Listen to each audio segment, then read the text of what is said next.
উত্তরের জেলাগুলোতে শীত বাড়ার সাথে সাথে শুরু হয়েছে পিঠার উৎসব। তবে এই চিত্র এখন আর আগের মতো নেই। একসময় বাড়ি বাড়ি পিঠা বানানোর উৎসব থাকলেও এখন সেই চিত্র পাল্টে পিঠা খাওয়ার ধুম পড়ে রাস্তার ধারে ফুটপাতের দোকানগুলোতে। খোলা আকাশের নিচে বিক্রি হচ্ছে বাহারি রকমের পিঠা। সন্ধ্যা থেকে এই পিঠা খেতে ভিড় করেন ক্রেতারা।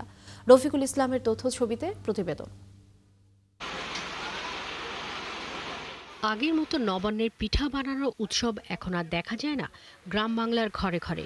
নায়াসিনামাইড ও স্যালিসাইলিক সমৃদ্ধ লিলি ফেস ওয়াশ যা ফেসের ডেড স্কিন সেল দূর করে দেয় দ্বিগুণ ফাস্টার ব্রাইটেনিং। তবে হালকা শীত পড়লেই উত্তরের বিভিন্ন অঞ্চলের ঐতিহ্যবাহী হরেক রকমের পিঠা পাওয়া যায় জেলা উপজেলা গ্রামগঞ্জ পাড়া মহল্লা থেকে শুরু করে শহরের বিভিন্ন সড়কের অস্থায়ী দোকানগুলোতে। পঞ্চগড়েও শীত বাড়ার সাথে সাথে পিঠা বিক্রি ধুম পড়েছে। পিঠা বিক্রেতারা দুপুরের পর থেকে তৈরি করেন ভাপা, চিতই, গুড়গুড়িয়া, নুনাস, নারিকেল, পোয়া, পাটিসাপটা, পুলি ও দুধ পিঠা সহ আর অনেক কিছু।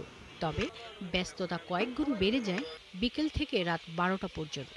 অনেক ধরনের লোক আসতেছে, শিশু, বয়স্ক, মহিলা আসে, খাচ্ছে, বাসায় পিঠা বানাচ্ছে না, কোনো ঝামেলা ছাড়াই মজা পাচ্ছে।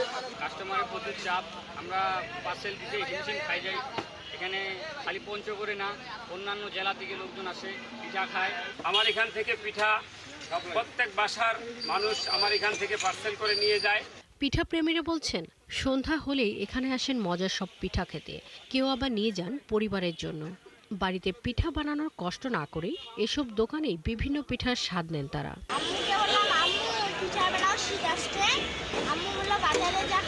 চিতই পিঠা, ভাপা পিঠা, আরও অনেক পিঠা পাওয়া যায়। আসলে এখন চাইলেও আর কষ্ট করে বাসায় পিঠা তৈরি করতে হয় না। যে কেউ আসলে শহরের আলোচে কমেছে এখন পিঠা খেতে পারে। বাসায় তেমন বর্তমান ঝুট ঝামেলার কারণে বা নতুন বউরাও পিঠা টিঠা তেমন এটা বানাইতে পারে না। নিজেও খাচ্ছি, বাসায়ও নিয়ে যাচ্ছে। শীতের শুরু থেকে শেষ পর্যন্ত 4 মাস চলে জমজমাট পিঠা ব্যবসা। শাকিলা, শম্পা, একা।